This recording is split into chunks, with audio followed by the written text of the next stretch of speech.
Hi, you're listening to film music podcast Score and the City. Today, I'd like you to listen to a truly exciting conversation that I had some time ago with Dirk Brossé, who, when it comes to film music, but not only, is one of the most eminent conductors in the world. We're going to talk about all the reasons why he loves film music so much and the experience of working with Sinfonietta Cracovia Orchestra on a project Kilar 19. Dirk is a phenomenal conductor who has always impressed me with his feel and understanding for music and the way he's able to inspire people to collaborate and co-create art. We are very happy every time he finds space and time to visit Poland, like this year on Film Music Festival in Kraków. And we talked in Ghent, Belgium, during Sinfonietta Cracovia tour. Hello, my name is Dirk Brossé. I'm from Belgium. I'm a composer and a conductor. I'm the music director of the Film Fest Ghent. I'm also the music director of the Chamber Orchestra of Philadelphia. And I love film music.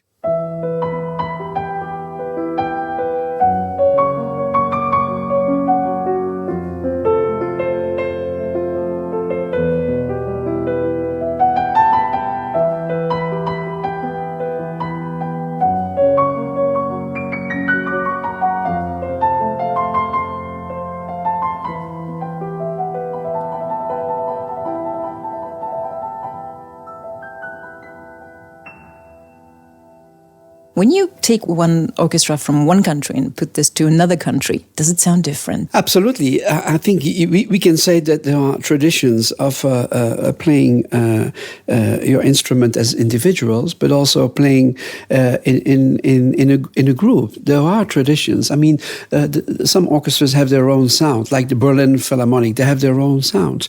Vienna Philharmonic, good listeners, they can say, oh, this is Concertgebouw Amsterdam, or this is an American orchestra, or this is a British orchestra, or this is a German orchestra, or a French orchestra. So definitely there is something in the reproduction, the producing of the sound that emphasize the character of a certain orchestra, a certain country, and also a certain tradition. Of course, everything has to do with the type of conductor that is conducting the orchestra as well. But still, I mean, as a conductor, you cannot change the DNA. You cannot change the sound of an orchestra. You can talk about interpretation and how you can manipulate in a certain way the way how to express yourself through the scores and the music written by composers, but the real sound of the voice you cannot change. So what's the DNA of Sinfonietta Cracovia? Well, I have to say, when the orchestra came over, I heard some recordings. But recordings are, it's not the best way to judge an orchestra, because you're in the studio, you can manipulate the sound, etc., etc. The best way, as a conductor or as a music listener, music lover, is to be in the concert hall, or in my case, to be in front of the orchestra. And during the first rehearsal, we were rehearsing Orawa by Kilar, which is absolutely a marvelous. It's a phenomenon, because it's about, it's in the Polish tradition, it's about Polish mountains, but everyone in the whole world would understand that, because the music is so universal. No, absolutely. It is fantastic, and it proves again that Kilar is a 360 degrees all round composer. I mean, as we talked about earlier, the religious element of his music, but also the epic scores are great. But also in Orawa there is a lot of minimal music that we can hear, and but talking about the orchestra, when they were for the first time performing this piece, you could feel that they have this music in their DNA, sound wise, rhythmically wise, mentally wise, and it's small differences, and it's very very hard to talk about it with words, because it's a feeling, it's something that is very difficult to talk about. But if I have to, I will try. I mean, there is something in the depth of the sound, of the way they reproduce the sound. There is an extra layer which you cannot explain. So it's more than playing the notes. They are using the musical information in order to talk about something completely different, and this is the difference between my orchestra in America, for example, playing Orawa, which they will do brilliantly, but that extra layer will not be there. I think, and it's vice versa. I mean, if we play in Philadelphia music written by American composers, if we play Appalachian Spring, no one can play Appalachian Spring or Adagio for strings by Samuel Barber like American orchestras. So it's vice versa. If I would give Appalachian Spring to the Sinfonietta Cracovia, I'm sure they will do a great job. But the American soul, the spirit, the goosebumps, it's not in their DNA, you know. So, but this is what I love about this collaboration. It's I also discover a lot of things that are not in the score that I say, wow. I remember the first time they played it, I went like crazy. I had literally tears in my eyes. I said, oh my God, this is beyond all expectations. It's just amazing, just amazing. Yeah. What is it like to play Kilar and Glass in one concert? Yeah, it's a fantastic combination.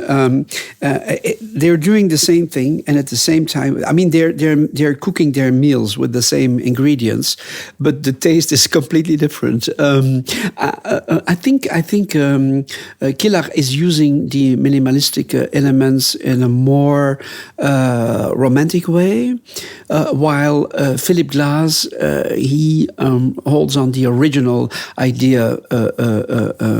Originally invented actually by Terry Riley and then developed by Steve Reich, that they stick to the idea that they have one small musical element. Sometimes it's only two notes and one chord, and they repeat it perpetuum mobile till the end of times and till eternity, without escaping from it. And this is interesting, those two worlds. But what is interesting that the emotional effect on the listener is the same. Mm-hmm. And this is very interesting. Two great masters, absolutely. And then two Draculas, one from Coppola, 1992, and the other one, new and all at the same time, 1931, but then Kranz Quartet and Philip Glass. Again, wonderful combination. Yeah, wonderful combination. You could feel the same. You could feel that it's the same story. It's about the horror, about Dracula. So there is a lot of weight in the music, a lot of dark colors, and a lot of movement at the same time. Philip Glass is using a different tempo. So in his music, the tempis are quite high. You have a lot of information. Like those triplets, and it goes on, and it really does something with you. You really feel very restless, and you can feel, oh my God, this is a movie about horror. And in Kilar's approach, it's different. The rhythmical patterns are much more quiet, but the weight of the chords and the weight of the melody, ta-dee, ta-da-dam, ta-dam, ta-da-dam. At the end of every beat that is filled with a long chord, starting with the bassist cello and then responded in the cello and in the violas and second violins.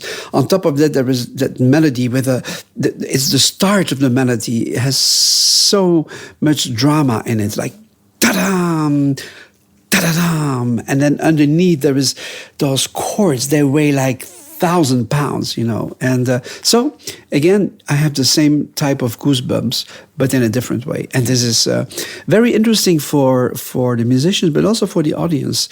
Two different approaches in order to evoke the same emotion. For years now, you've been trying to send some of your love to film music to the audience.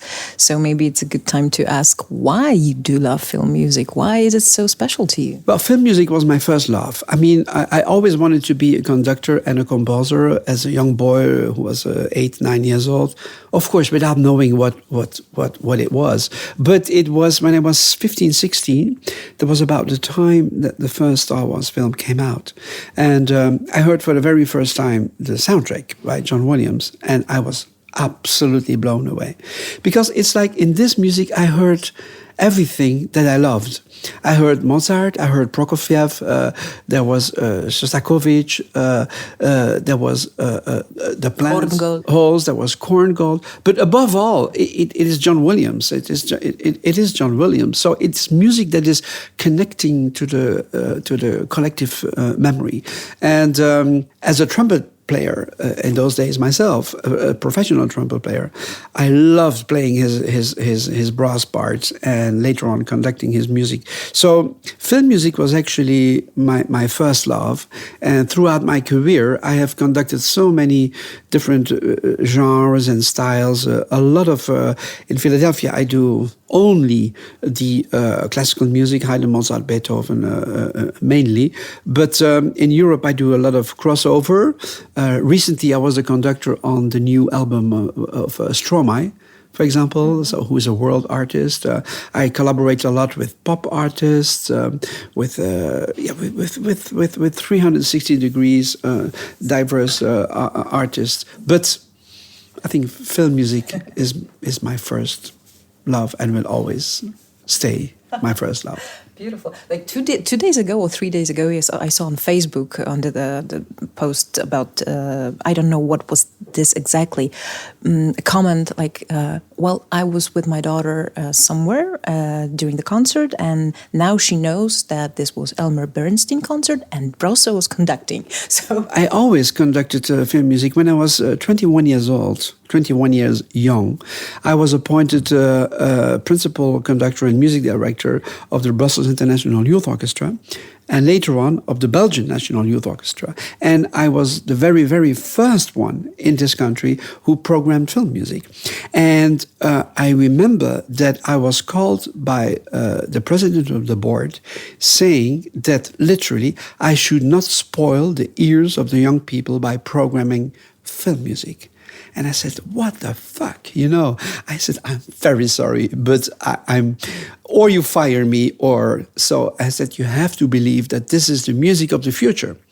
And this was back in 1980, 1981. And he really, I had an official complaint saying, no, I mean, you should do more classical music, etc., etc. But the kids around me, they loved playing film music. And in those days, it was almost impossible to get the sheet music because the music of John Williams was not published yet. I mean, now at Hal Leonard, you can buy everything, all the teams. But in those days, it was very, very hard to find film music. So I always did research, and I contacted personally a lot of composers and asking for their music. And most of the answers I got was, we don't know where the sheet music is, and we recorded the music 20 years ago, 30 years ago. We can't find it anymore. Sorry, etc., etc.